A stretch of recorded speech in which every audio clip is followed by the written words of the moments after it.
Welcome to heCast, the official podcast of He Changed It. As always, I am Mike Chisholm. As always, I am really excited to be here. That is not lip motion. If you've listened to any of these shows that we have done with any frequency, and I hope to God and pray that you have, you know that I am not BSing when I say that. I'm so excited to be helping out with this project, a project that literally wants to change the world. We want to be an avenue, a resource for men and their mental wellness. We are just getting started. If you haven't downloaded the He Changed It app yet, what in the heck are you waiting for? Please go to the Apple or Google store. We are non-denominational when it comes to what we're building here. Download the He Changed It app. Check out what we have. We've got some really cool stuff in there already in the neighborhood of free resources and all sorts of different articles and ways that men, tools that we can use, and men seem to like the tools. Well, if we have a cell phone with us, this would be a tool that we really want to show and have for men out there. Dozens of guys are going in the app every day. And if you've been following this podcast right from the beginning, you're seeing literally the metamorphosis of this idea into an actual thing that will turn into a movement, hopefully to change the world. So check out HeChangedIt.com for all of the info. If you wouldn't mind, again, I can't wait for a time where I don't have to ask for this. Once we hit that critical mass, the scales have tipped in the way that I don't have to say, hey, could you please like, share, subscribe the podcast? We would really appreciate that as well. One day I won't have to ask that anymore. We can go from there. So now that that business is out of the way, let us talk about today's guest. I am really excited about today's guest. Mike, you say that every damn time. Yes, I know I say it every damn time, but they're all excited for different reasons. This one here, it hits me right in the heart. The excitement I have for this guest that we have today, right in the heart. I've talked a little bit about some of the David Letterman side projects that I do in my life. You know, I started the Letterman podcast. I think this might be the first time on this podcast that I've actually announced that. I don't necessarily want to cross-pollinate our two platforms that we're doing here, but at the same time, so many times when we've heard men come and tell their stories, we've talked to psychologists, we've talked to actors, we've talked to athletes, we've talked to life coaches of all different disciplines. They've talked about purpose, and even on heCast, we've talked a lot about how one of men's major pain points here in 2022 is, are they living a life of purpose rather than a life that was either told that they were supposed to live, or they're just in tunnel vision, not knowing what they want to be. And we've talked about that a lot. And the reason that I started the Letterman podcast is essentially, I don't want to be a hypocrite. I don't want to be a guy on here that's preaching all this stuff with guests, professionals who are much smarter than I am, and talking about this stuff. I don't want to be that guy, but yet not in my time also yearning and stretching and doing things that make me feel like I'm living life in color. And so I decided to do that because I am a tremendous enthusiast of David Letterman, and there's some connections that are in there with his world. And I just wanted to, I've had this desire to start this podcast. And so I started it a few months ago, and it's been going really, really well. It's created a lot of experiences for me that just I never thought I would have. And in that time, I met a guy who happens to be a really good friend of David Letterman and a world-class performer, actor, stand-up comedian. He's the favorite comedian of many comedians out there. He's one of the most talented people I've ever watched, and I have watched him since I was a kid on screen.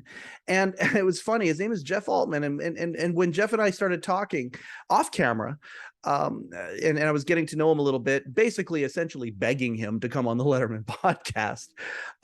We were getting to know each other, and I told him about the men's mental wellness podcast that I host. I told him about heCast, about what we're all a part of here.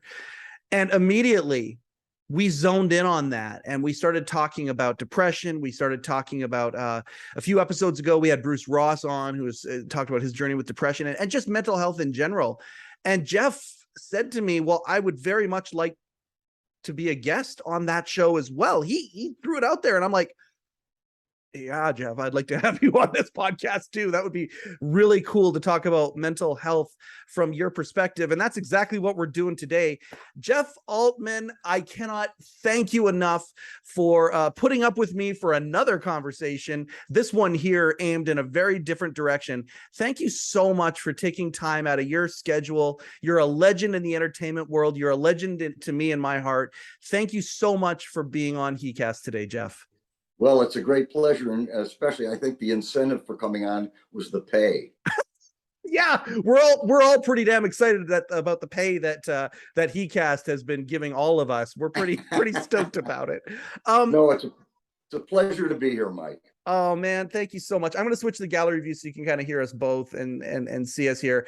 I got to ask right off the cuff.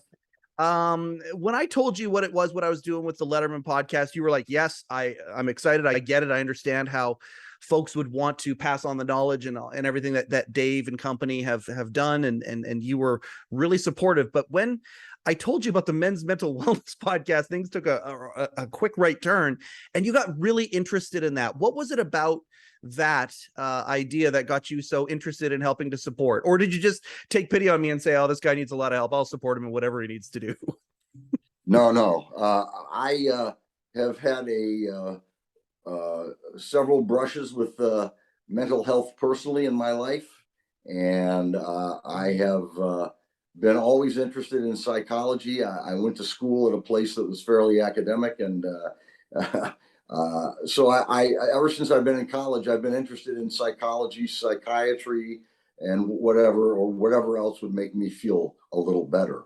And so I am no stranger to the world of depression and psychiatry. I want to go into this really. I want to start with this. I don't want to, bury the lead, I guess is the wrong term, but I don't want to. At the end of the day, there has always been.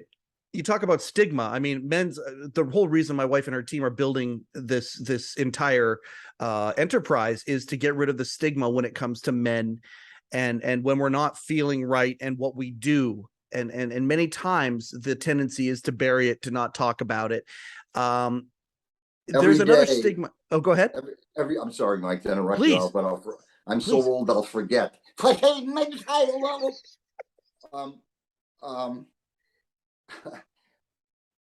I did forget. I just forgot what I was going to say. The stigma. I'm kidding. I have long COVID. No, I was going to say that the people I think who have suffered in their lifetimes with depression would be eager to come on here and talk to you. And what I was going to mention is that every day of my life, I pray for the guys who have come back from Afghanistan and other, places of combat and war and have PTSD, which is a form of depression. Yep. And perhaps OCD. And, I just pray that they'll step forward and get some help, because you were talking about the stigma of men not wanting to do it. Well, you take a burly Marine who comes back from Afghanistan, and he's what they used to call shell shocked back in the First World War. And he don't want to come forward and say, geez, I'm not feeling good. I really think I need some help with my brain. Absolutely. And I mean, that is a pathway that Candy and her team have been going. We certainly have had our share of representatives of folks from the military on heCast so far, just scratching the surface of what we want to do. We have some footage of one of the top generals in the Canadian armed forces, and believe it or not, we got armed forces up here in Canada. We actually do, and I make light of that because you look at the United States and the magnitude, the exponential magnitude of the size of the U.S. military. That is something that we certainly want to be a help in. We've got some footage of the top general when it comes to mental health in the Canadian forces, and he has this. It's a somber piece of footage where he is talking about how it's the amount of suicides, the men who don't reach out, who don't who can't bear to the idea of publicizing how they feel, and they succumb to suicide. And I mean, certainly there are many other avenues how this can come out badly: violence, your body, heart attack, your body can turn against you, heart attack, strokes, all things like that, by keeping this crap in. But and the one thing that he said, though, was he said, okay, all of these men who end their life tragically after heroically serving, sometimes just mere months before, the idea that these men who pass, every single one of them have a phone in their pocket. And the idea, that's one of the things that takes Candace and her team and spurs them on, is the idea that, well, what if in that phone there was some sort of a silver bullet? And what if we as a group, as the mechanism for firing that silver bullet, took away that stigma? And that's what we want to do. We want to take away the phrase. We're taking back the phrase man up. You hear about these groups that are taking back phrases today. The idea of man up, this is something HeChangedIt wants to do. Man up, used to mean exactly what you're talking about. Burying shit, putting it down. We want to make it, no, where you're manning up, where it's like, no, I'm going to take responsibility for how I'm feeling. I'm going to go through and find some people that I can talk to, whether it's family, friends, whatever, where I can empty that glass, where I can let the pressure out of the balloon or whatever. That's what manning up truly, truly is going to be when we're done with it. And I appreciate you saying that. The military, I mean, oh my goodness. And then it's just other regular guys who are doing what they were told to do. And this is where I appreciate the entertainer aspect and having your point of view on here, because many entertainers go counterculture to what they were told to do. They didn't go out and get a good job with good benefits and buy the house and get the family and all of that. They just they went on their own path. But there's a lot of guys out there who are just trying to find themselves. And so this is a very, very important topic that we have here. I just monologued on Jeff Altman. I'm sorry. You're the one that should be talking more. But yes, I think you've hit it exactly right there. Well, all I can say is that I wish that people understood that it takes a man to come forward and say, geez, look, I'm hurting, and I need help, because self-preservation is still, paramount to any living human, and having to succumb to your feelings and turn to suicide is certainly not what any of us want to see happen. No, absolutely. And I do want to talk to you about this, because I mean, you're a world-class entertainer, to be sure, but the circles that you crossed and were in for years are the upper echelon of stand-up comedy. And I mean, I can't tell you how many times over my life, I'm 46 at the time of this recording, I can't tell you how many times in my life I've heard the debate or the idea of the stand-up comedian is somebody who is a broken individual or somebody who has mental health things or whatever. I hear Jerry Seinfeld come across and he says the exact opposite. No, it's not like that. It's just like any other profession. You're going to have people on all ends of the spectrum. I don't know that it's that simple necessarily. And I'm super curious, a good friend of yours who came up with you, Robin Williams, like you look at some of these, and there are other examples as well of folks who came up with maybe just after you, like Sam Kinison, or people through the Comedy Store that led lives that some would call kind of destructive. And at the same time, this idea of making people laugh. Do you think there's anything to it, or are you more on the Seinfeld side of things? Are stand-up comedians, exercising an exercise of mental health in what they do? Well, it depends on how I suppose the impetus to take the stage is viewed, and if you're going up there just to, cement a craft, well, then maybe Jerry's right.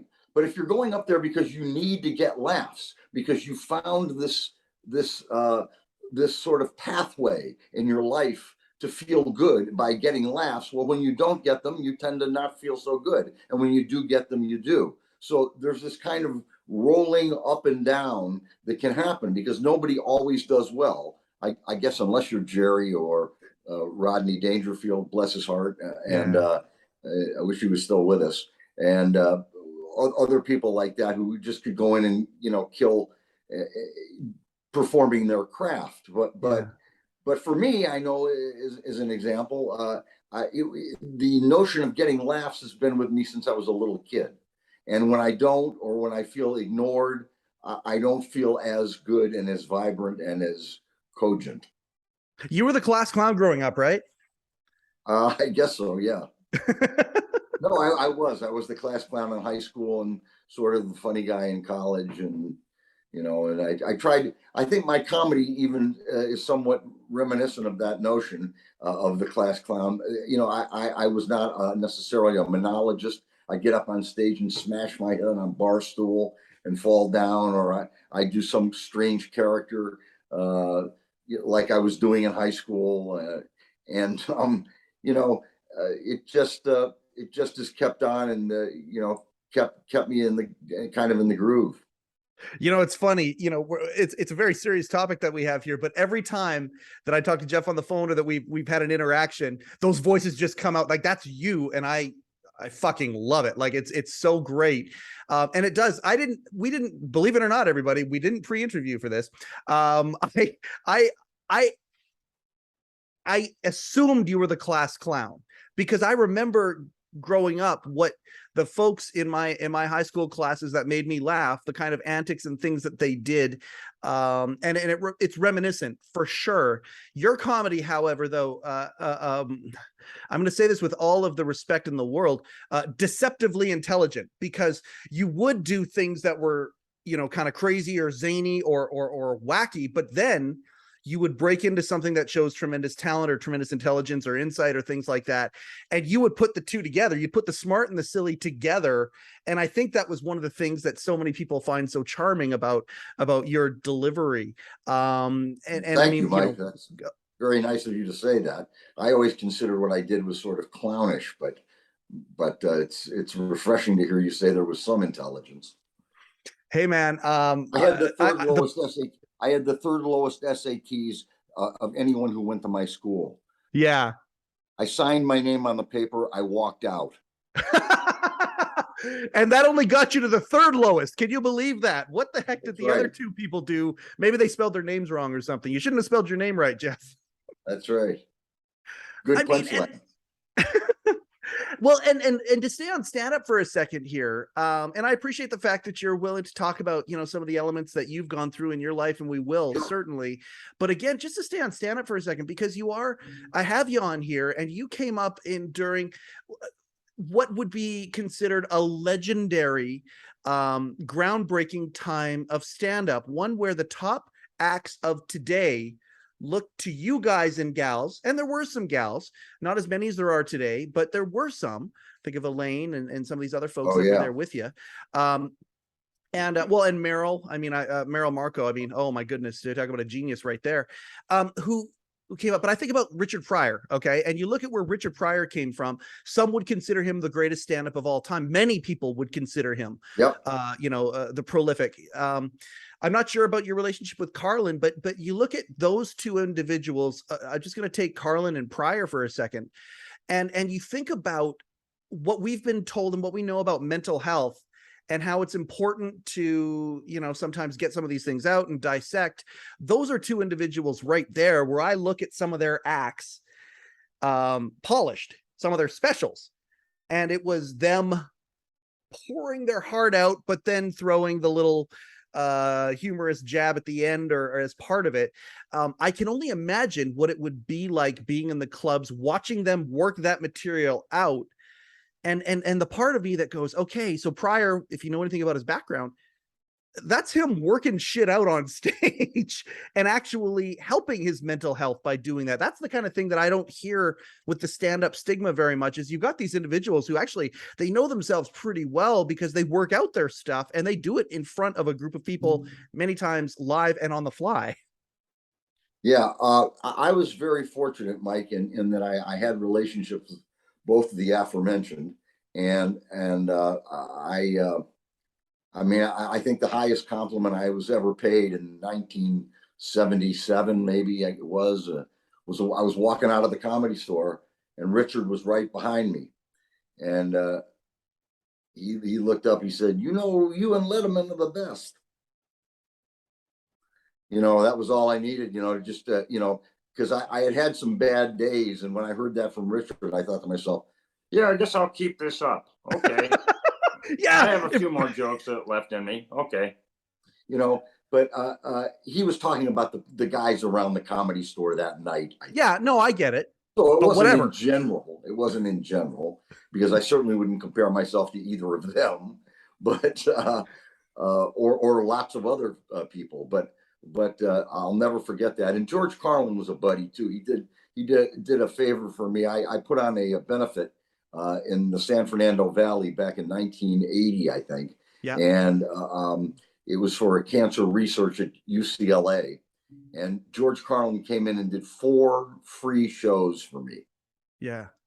I mean, that's, what do you say? Wow. How do you thank him for that? There's just no way. And so I got along great with both those guys, and they certainly were inspirations for me to continue doing stand-up. I love that you have an educated knowledge about this, and I'll try and be I'm trying not to be long-winded, Jeff, but I can't help it sometimes. I picked those two in particular because I was long-winded last night. My wife had to leave the bedroom. Hey, okay. You've got 2 guys here who at the beginning of their careers, their act looked a certain way. And I wouldn't even call it cookie cutter, because it was revolutionary at the time. Still, stand-up was in its infancy, but their act was very, for lack of a better term, homogenized, I would say. And then both of these guys had turning points in their life, made decisions, whatever it was, that made them kind of go click, and they completely changed their act to what many would call biographical for sure, but real, like where they just changed their acts entirely. Like you look at George Carlin, and after he made that change, and you would have gotten that Carlin during your benefits that you talked about. It's almost like it's no, we got to start being more authentic. I think with both those 2 guys, and while they were just as funny as ever, I find that their material was even more powerful because they were being so authentic in who they were and they completely changed their styles, right? I don't know what to say to that, except you're absolutely correct.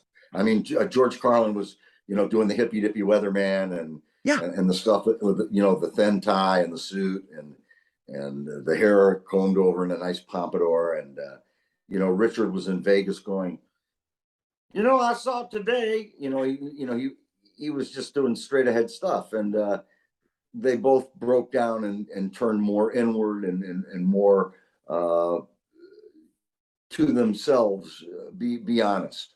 And that's what they both did. I got nothing to say about that. You're absolutely right, Mike.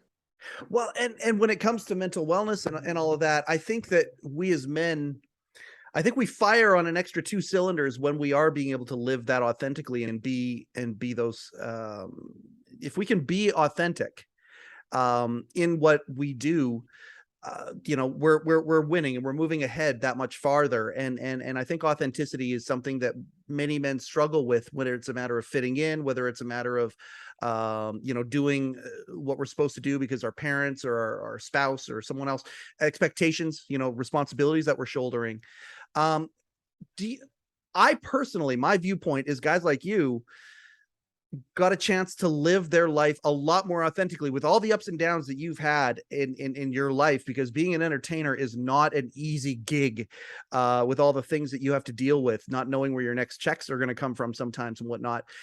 Was that freeing for you because you were living authentically? Well, let me say there certainly was differences in my persona off the stage than it was on the stage. You take a guy like Richard Lewis, for instance, comes to mind, and I think to myself, his persona wasn't so very different than he was on stage. And I'm not saying that I was a different guy. I wasn't really a different guy, but there was a soft side to me, I think, and eventually in 2 instances, one in 1991 and again in 1998, where I went through some very, very depressing times, and luckily recovered. But what did depression look like for you, Jeff? Like how did it manifest itself? What did it feel like?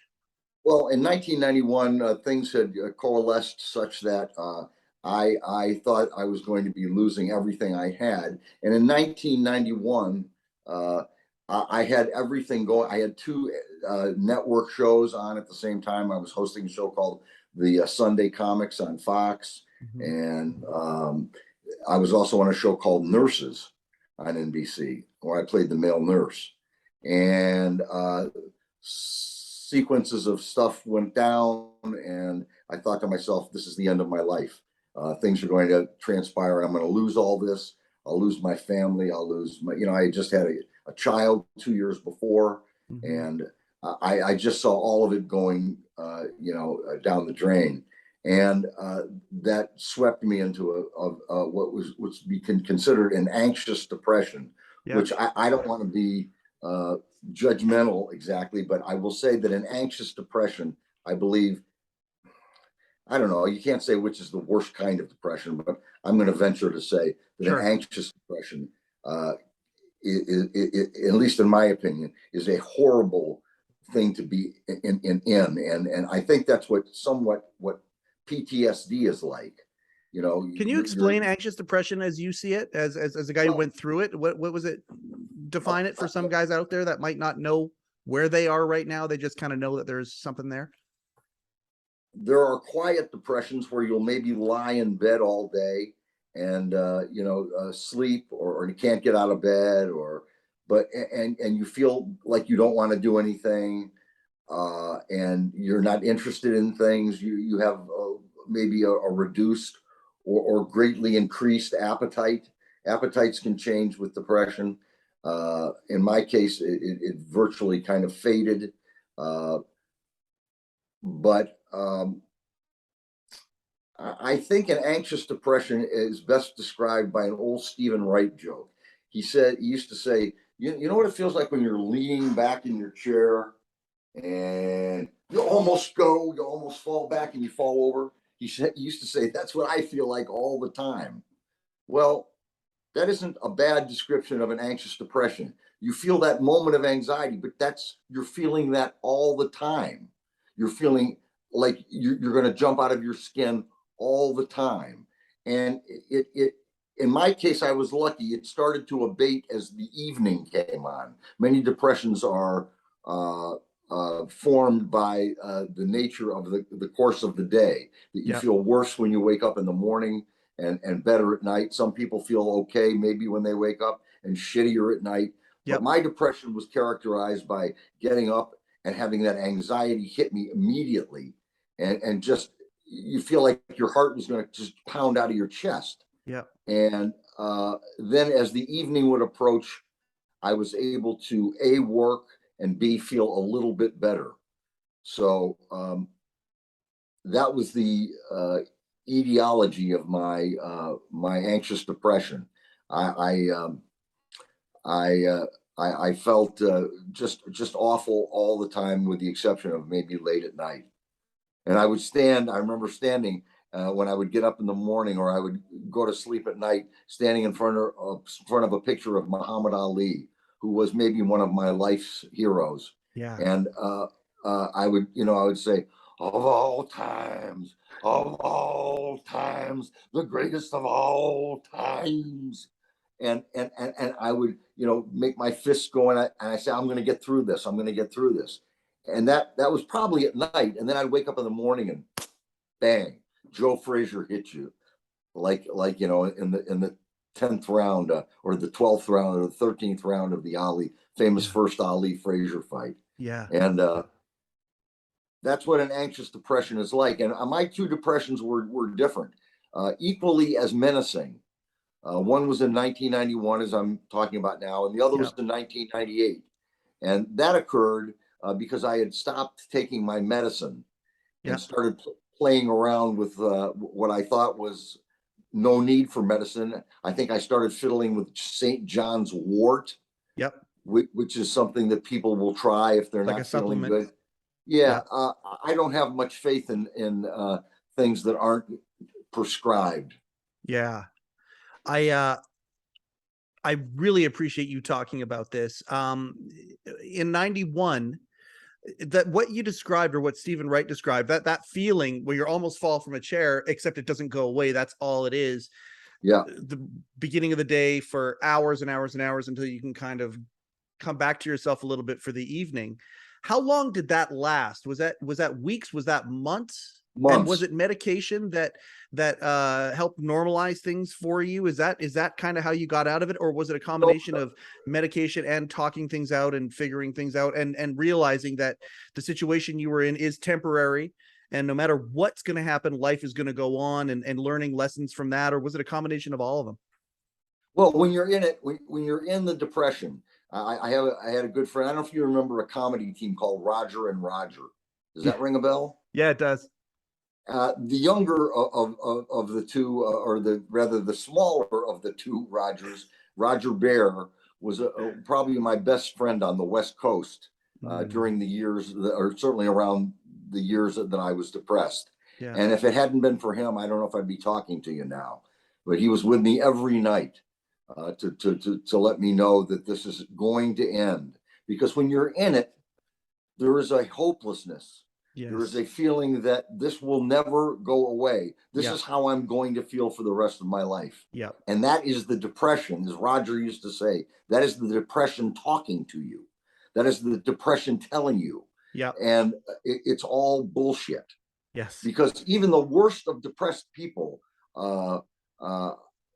have their depressions eventually usually lift. There are rare cases in which, I mean, if you talk to Dick Cavett, for instance, which I did, he would tell you about non-ending depression and some of the things that he had to go through to make it abate, which were considered far-reaching. And he was a very interesting person that I talked to when I was depressed, and he helped me a little bit. But Roger Bear being with me every night and pulling me through was certainly a boon to my finally coming through it and having someone there. And that's why everybody needs to have someone there, albeit a psychiatrist, a psychologist, a counselor, a friend, someone who it may not be the person who's closest to you in the world. For instance, it could or could not be your wife. It could or could not be your best friend. It could be somebody who's tangential to your life. Yep. But somebody with you is, I think, a big help to surviving. Well, and this goes back to how we kind of started things, where so many guys, their tendency is to hide it away and to keep it a secret and to not tell people. And right there, I think you've just talked about how a good first step. And then, of course, I mean, we're not never not advocating for professional help, because many times that is necessary, but it begins with you telling somebody about it, and somebody that cares. I just was on Absolutely. It's so important to have somebody in your corner, whoever that might be. My wife and I, we experienced that when we went to BC Children's Hospital with our granddaughter. We were there for 6 months with her every day, out a different city.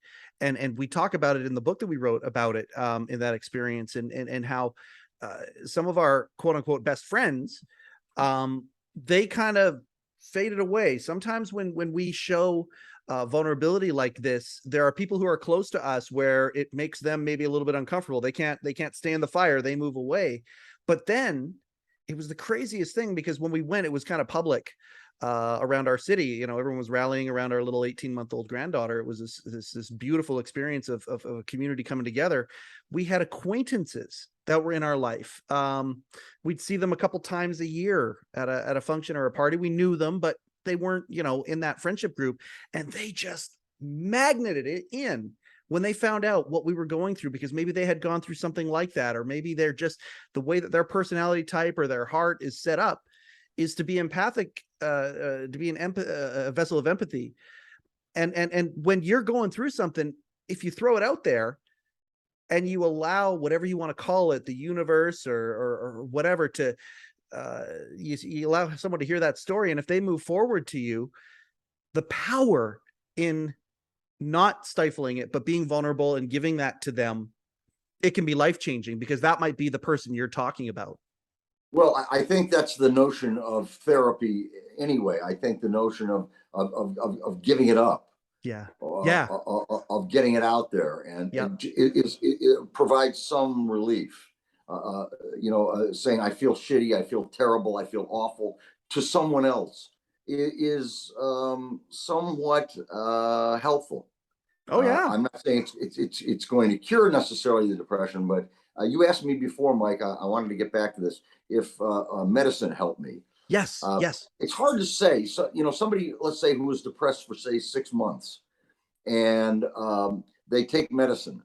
It's hard to say necessarily what happened. Did the depression just disappear on its own, and you were taking medicine, or did the medicine make it go away? Right. Well, I can say this: I would certainly rather be treated with medicine than I would just to take my chances, roll the dice, and say, "Gee, I hope it goes away." Yeah. In all cases, I would use every form of science and medicine that I could to help myself. And I think everyone should take advantage of that idea, Yep. that the science and medicine and psychiatry are there to help. And it is not a fallacy or to make that statement. I think it's true, and it certainly is not. What's the word? It's unmanly to come forward and say, "Geez, I'm really hurting." It's absolutely part of the cure, I think, to come Yes. forward and say, "I'm hurting. I need help. Can you help me? Yeah. How can I get help? Where can I get help? How much is the help? What do I have to do? Are there free places to go? Are there meetings to go to for people who are depressed?" Yes. Anything like that can only help. I appreciate where you're coming from. We're at the stage with He Changed It right now. It's happening right now, where I have been, I don't know what you want to call it. I've been compelled to help start the men's small group aspect to He Changed It. I mean, the whole, if you look at it, there's this huge playbook as to where He Changed It's going to go. Part of it is the idea of a small group that can be either done over Zoom or in person or whatever, where it's like layman. It's not, you don't need therapists and things like that, but at the same time, it's a place where guys can go and they can do that. They can get things out there with 4 or 5 other guys listening, number one, but number two, maybe can offer feedback, can offer things like what you just said to take the edge off, because it's one thing to know that you're depressed and to know that you probably need help, and that be an overwhelming, it almost seems like it's almost undoable. But if you got 2 or 3 other people that are there that are saying, no, you can do this, it's okay to do this, it's almost a permission thing, and many people have done this before. You are not alone. I think you are not alone is a huge component in this as well. You are not alone is so important, Mike. It is, isn't it? Right on the money. You sit in front of a psychiatrist and he says, I treat scores of people with your story, or you talk to friends, or you sit in a group of people who are depressed. Yeah. And you begin to see that this is not unusual. This isn't something, that only, pipsqueaks. Remember that word, pipsqueak? Yeah, I sure do. He's a pipsqueak. It's asking for help in and of itself is curative. I could not agree more. So 91, you get through that storm. Things start to, pieces that may have fallen down are now being reformed into new ways, and life is becoming the new normal of whatever that looks like. That temporary situation is now not nearly as hot, and it's in the rearview mirror. At that point, are you medicated the entire time? And then when you get to 98, go ahead. Yeah, that was my problem, Mike. I was medicated, and I think I was taking Prozac. Okay. And then now we have tempered that with another drug. I don't take Prozac anymore. I take another drug called Effexor. Okay. Is a maintenance drug, and something called Abilify or aripiprazole, which is an antipsychotic. Yeah. And a lot of people may not be aware of this, but antipsychotic drugs used in very small doses, like Zyprexa, Abilify, these drugs, when used in adjunct with an antidepressant, can be very, very helpful, life-saving even. People who are psychotic, who take these drugs, are taking, 15 to 30 milligrams, let's say, of Abilify. I take 2 milligrams of it every day. Right. And it's just something to level the, this is an SSRI, right? No, it's an antipsychotic, which is different than okay. Yeah. Prozac and other drugs like Prozac or SSRIs. Okay.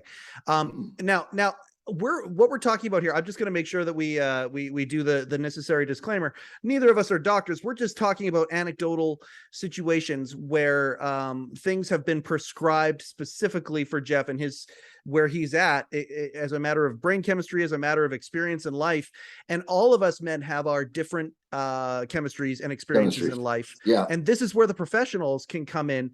It's one thing for, like, we're talking about the small group where we can many times, we use the idea that HeChangedIt as like a yoga class. A yoga class will many times keep you out of the doctor's office just for preventative stuff. It'll keep you even out of a physiotherapist's office sometimes, for preventative. If you get into yoga as a habit, a lot of things in life, from your breathing to your muscles to all that sort of stuff, even your mentality, many times can just sort of level off. And that's what HeChangedIt is meant to be. Now, that being said, Mike, I was not by any stretch of the imagination prescribing here in this. Absolutely not. Well, and thank God, because we all need.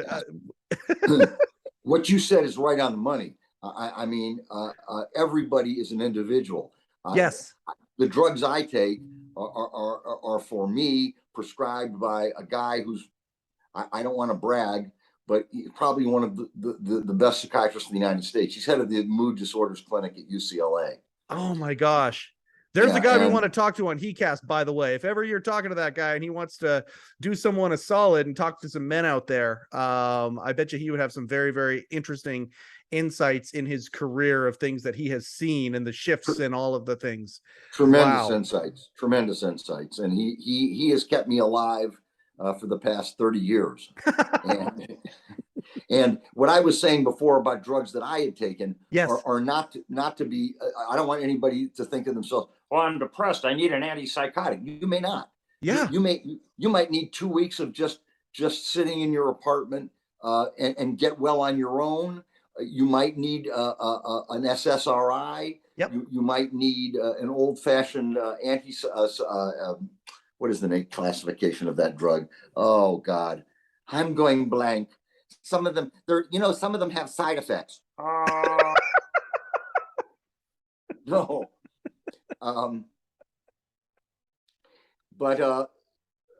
Yeah, I was not making any solicitations. And I know you weren't. I was just making sure we threw it out there because it's very important. And if you are depressed and you've been depressed for, let's say, 3 weeks, you need to get in and speak to somebody. Yeah. You need to get in and talk to somebody who knows a lot more than either you or I do about how to treat a depression and what kind of a depression is and what kind of personality you have and what you're expecting, what your expectations are, and how deeply you are depressed. Yes, I think that's extremely important. Again, it's not a matter of taking one lever and pulling it down all the way, or one knob and turning it up to 11. It's a matter of all of these different things that are part of what make us who we are. You talked about it yourself: brain chemistry, personality, all of these different things that pieces of the puzzle that add up to this. I want to go back to your story though, because okay, so you're medicated, you monkey around with it a little bit. In 98, was your depression that happened a direct result of monkeying around with those things that were happening? Yeah, it was a result, Mike, of me feeling great again, and being in therapy and saying to myself, I feel pretty good. Why should I be taking drugs that I don't necessarily need? Now, this is Right. my ideation. Yep. This isn't the truth. So I stopped taking my medication. Cold turkey? And pardon me? Cold turkey? You just stopped? I don't remember, but I'm pretty Okay. sure I couldn't have, because I was in therapy with this gentleman I mentioned at UCLA, and I'm nearly certain there was no way he would have let me stop cold turkey. And he always lobbied for continuing the medication. I said, no, let me stop it for a while. I'm feeling great. I know I'll be great. Well, I stopped it, and as time went on, I had some resurfacing, almost PTSD of my first depression. Oh, wow. And like PTSD, where you start remembering these bad times, I started up again.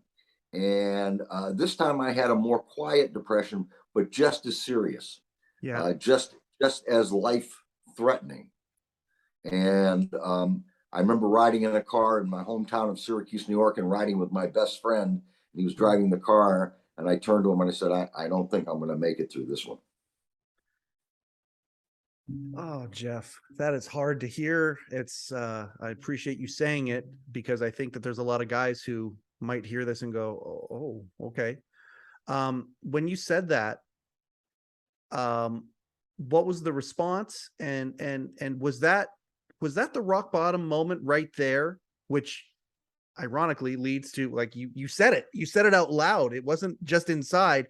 Did saying it out loud help in any way start to turn the corner of that one? Was that a rock bottom moment?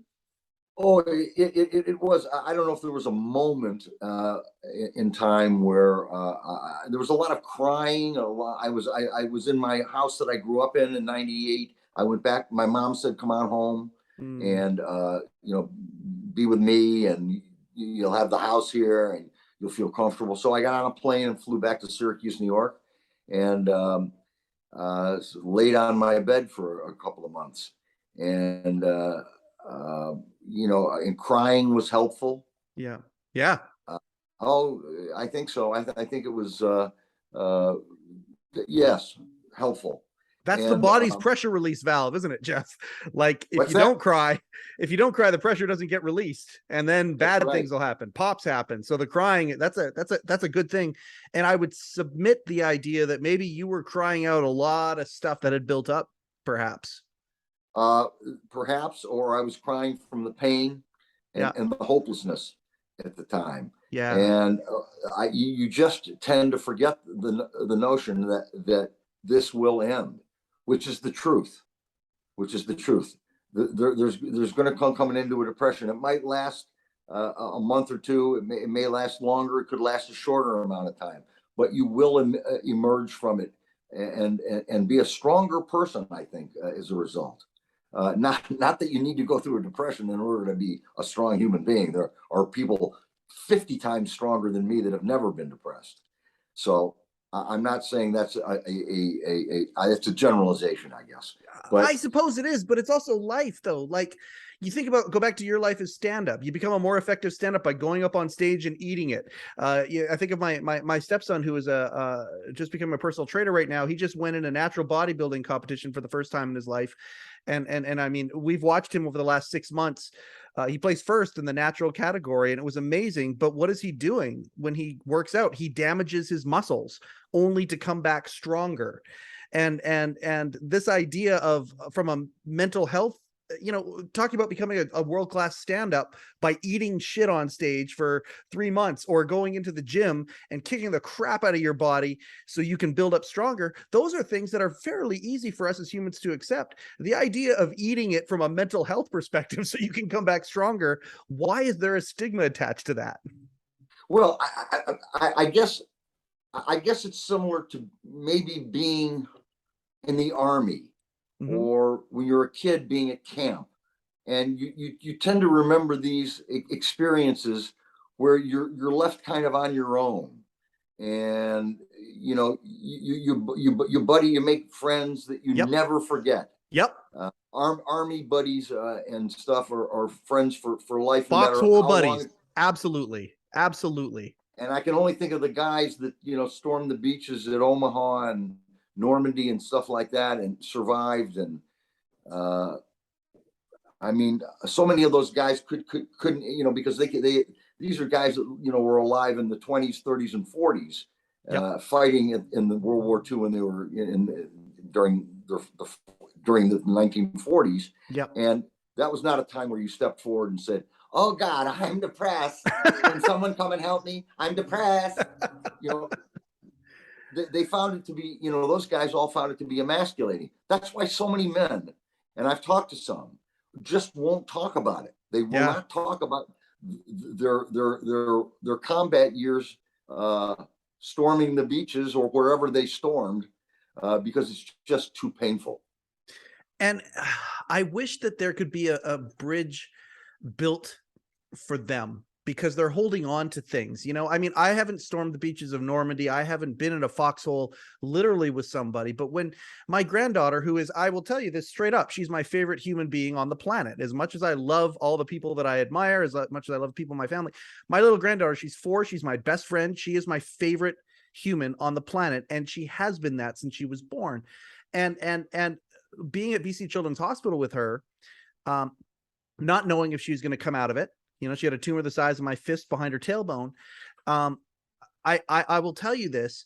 I would put that experience up against some of the horrors that some of these people have seen, because I saw the kids that were staying also at Ronald McDonald House around her that didn't make it out. I saw some of the situations on the oncology ward of this world-class facility.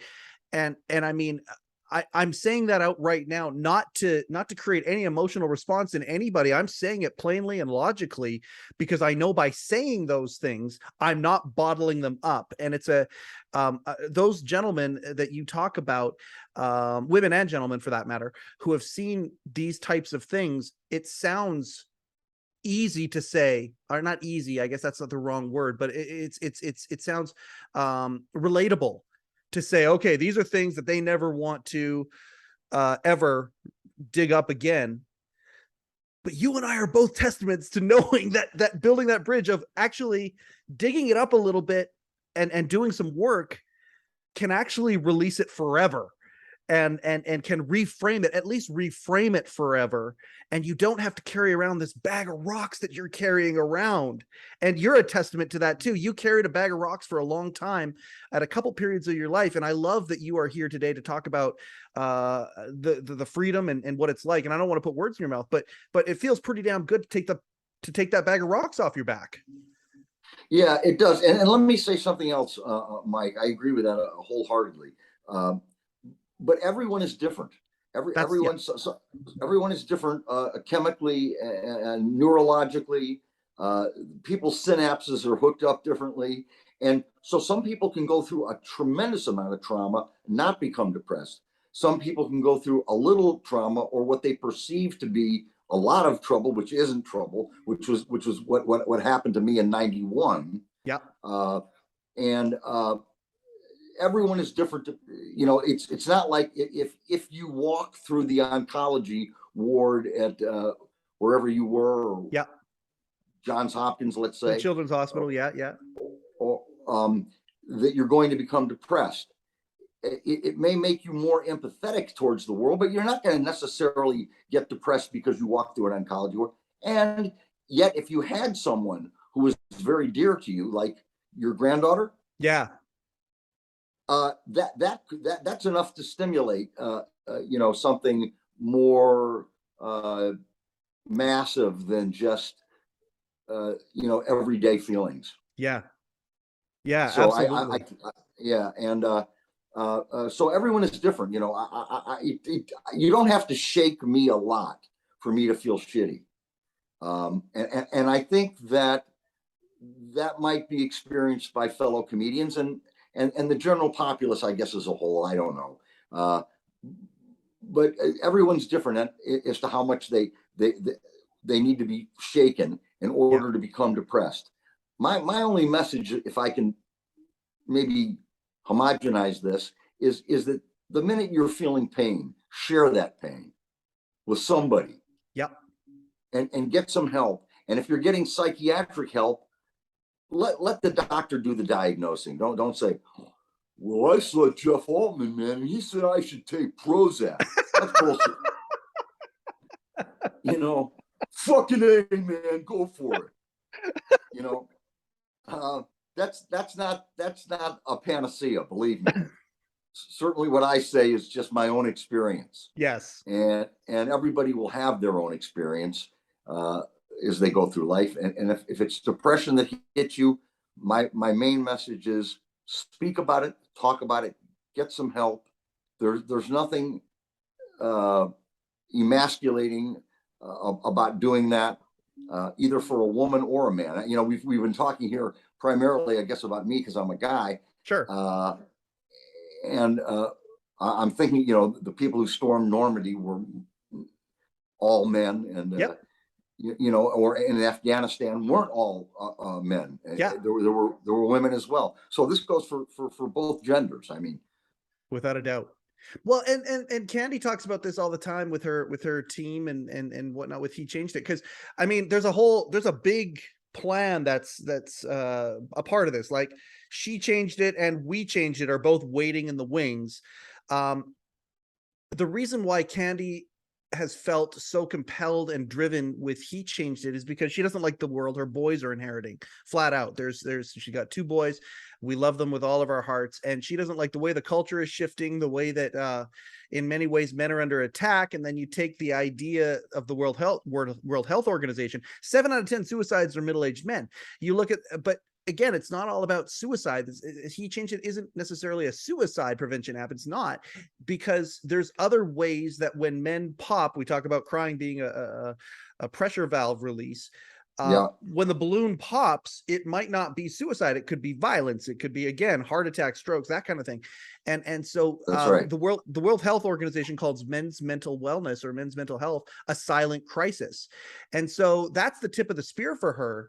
But then the idea of and what we're talking about here, again, I'm not trying to stigmatize, but the stats show us that women naturally do what you and I are talking about that can be so bloody difficult for men to do. Women just do it naturally. They get together. And again, I'm not trying to generalize too much, but it doesn't take very much of a stretch to realize that this situation that I'm saying is common. Women get together. Maybe there's a couple glasses of wine. They say some outlandish things that they don't necessarily even mean. It gets rid of it and they just kind of move on. Guys don't do that. That doesn't exempt women from having, you know, nope. in any way nope. from what we've been talking about. Nope. Because women are just like men. There's a certain amount of shaking you need to do in order for them to become depressed. Yes. And it may be a different scale for different people, but women are very susceptible to depression. Like when I say very susceptible, I mean women are susceptible. Yeah. Just like men are susceptible. Yeah. It's just figuring out the buttons that get pushed that cause it.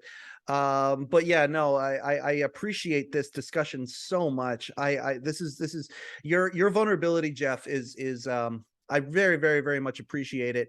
98, you get through that dark period. And right. I mean, we're quite a bit removed from 98 right now. And, you know, you're in a different aspect of your career. You stopped doing stand-up. You still do your close-up magic and things like that, which again, I just hope and pray that somehow, some way our paths are going to cross down the line where I can see that or facilitate that live somehow, some way. Well, the problem, Mike, is that if you do see me do close-up magic, you may become depressed. I don't believe that to be true, and I cannot wait to test that theory. You were talking, Mike, you were talking before about valves to go off, like a crime scene of valve. Yes. I think it's also good as a warning signal. And let me tell you what I mean by that. Yes, sir. If you are going through your life as you do every day, and there's a rhythm to everyone's life, may be very different for different people. If you feel that rhythm being interrupted by anger, feelings of violence, feelings of I want to kill myself, feelings of hopelessness, These are signals telling you you need to reach out. And these are signals that you're getting from your body to tell you something is wrong. Yeah. And it needs attention. Yep. And it doesn't need to be silenced or kept inside. It needs to be released and treated. Yes. It's the what did they used to call it in the 70s on your when your oil light would go? It's the idiot light. It's the light on the dash, bright red in front of you. Hey, put some oil in the car, you fool. Like yes, these are signals that yes, that's a great way. Thank you for saying that. That's exactly right. That's exactly right. How's it been since 98? Have you had any dust ups with your mental health? Have you been pretty much steady on the medication, the therapy, the talking back and forth with friends? Obviously, you're in a different part of life. I say this very respectfully. You're seeing friends from the past. You're seeing them pass on. You're in a different part of life right now, and it's in dealing with mental health stuff and seeing that kind of stuff. How's it been in this chapter? I'm old, Mike. I'm old. I'm 92 years old, and it's nearly over. I sound like Jonathan Winters. I see Jonathan Winters comes up to you and he goes, I was over at Paramount today. I was talking to a 26-year-old kid. He said, "What have you done lately?" Oh, God bless Jonathan Winters. You and Dave both love that guy, hey? Probably our favorite of all times. Yeah. Our single favorite of all times. Yeah, along with Pryor and Carlin and I think about your running mates along the way, like George and all that. I don't want to bring up all painful stuff, but it is but at the same time, it feels like you've dealt with this stuff along the way. When you were, younger, you've learned some of these truths that guys my age in their 40s are just starting to learn right now. And that's such a necessary thing. And taking wisdom from folks who have lived a few more years than us is so important. I adore that. How's life been for you since then? Have you been on the same regimen? No, my regimen has changed a little bit. 98 did not go away as rapidly as 91. Yeah. 91 seemed to kind of come to an end, and then I kind of picked up my life and went back to work. Yeah. I not went back to work. I continued. I was working the whole time I went through the depression. Sure. But your mentality went back to work with it, and you weren't as distracted. And I noticed when you weren't just phoning it in. I noticed when I was on the set of this show I was doing called Nurses that they played ping pong on the set all the time. And I noticed, because I'm a decent ping pong player, and I noticed that as I started to feel better, I'd start playing more and more ping pong, and eventually the ping pong started to become fun again, and that's when I knew I was getting better. But in 98, that depression kind of persisted. I didn't get well on September 13th. Yeah. Or it lasted and lasted, and finally they put through a cocktail for me that eventually worked, and I became, I would say, undepressed. Okay. And that took maybe a little while. I wasn't feeling depressed endlessly, but those commercials you see right now, taking your medication but still feeling a little depressed. I'm sure you've seen those commercials. That's kind of how I was. I was taking my medicine and I felt okay, and I could function and I could go out and do anything I wanted, but I didn't feel 100%. Yeah. Well, this fellow I see at UCLA eventually changed the cocktail, and things got to be okay. And I've had a few little dust ups, but they've been just very, very minor. And I've been depression free since clinically depressed, not since 98. But that provides hope right there, and perspective again. To use that phrase that gets used a lot, but it's get used a lot because it's real. Everything is temporary, and your situation is a testament to that. I appreciate the fact that you are so willing to talk about this with guys out there. As we kind of move to the close here, Jeff, the gratitude that I have for you to do this and to feel this way, compelled to share your story here with our audience, and to just thank you so much for this. I really appreciate it. Are there any kind of closing words or sentiments you might have for guys who are out there? I mean, I don't want to be a broken record. I know talk to people and things like that. We've hit that pretty hard. Are there any parting words that you wanted to make sure that you got into this show here before we close her up? Well, let me say this. There is, in almost every case I can think of, that I know of people who ended their lives intentionally. There was really little or no reason for them to do it. When it's analyzed as you step back from it, in their minds, they were doing exactly what they felt they had to do. Yeah. But there was no reason Robin had to go when he did. I don't know what kind of help he was getting, or what kind of all the pressures he was under, but it's always manageable. There's always a step you can take forward. There, as I said before, the realization that these kinds of things do not last forever.